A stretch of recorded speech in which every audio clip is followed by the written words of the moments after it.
ఆవకాయ ఆంజనేయ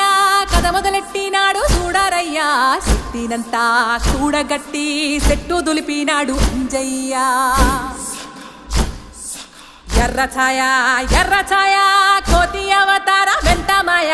కత్తి సేత పట్టకుండా కాయ కోసినాడు కపిలయ్య